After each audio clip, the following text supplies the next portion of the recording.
Footage কিনলে গেলেই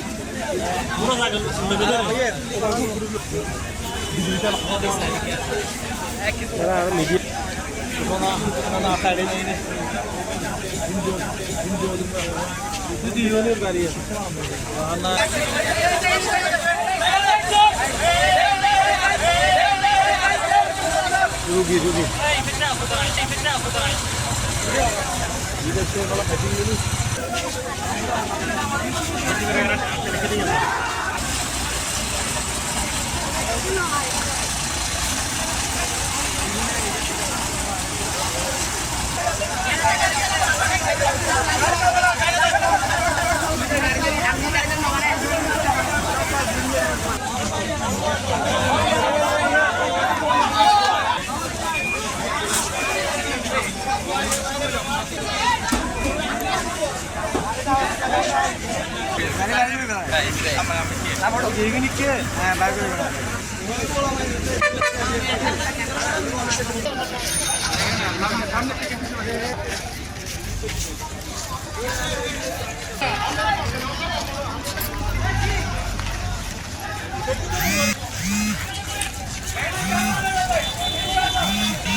আপনাদের সামনে উপস্থাপন করবো প্রেস ব্রিফিং এর মাধ্যমে।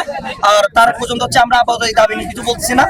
আর কালকের ঘটনাটা কি হয়েছে এটা তীব্র প্রতিবাদটা একটু জানতে চাচ্ছি। আচ্ছা, আমাদের মূলত আমাদের যে মূলত বন্ধু মারা গেছে, আমরা মূলত তাদের শাস্তি, যারা এখানে জড়িত ছিল বাসের ড্রাইভার এবং হেল্পার, তাদের মূলত শাস্তির জন্য আজকে এই দাবিটা আন্দোলনটা করতেছি।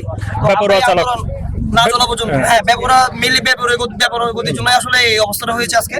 তো আমরা মূলত যতদিন পর্যন্ত তাদের শাস্তি আইনে আওতায় আনতে পারতেছি না, ততদিন পর্যন্ত আমরা এই আন্দোলন চালিয়ে। আচ্ছা ঠিক আছে।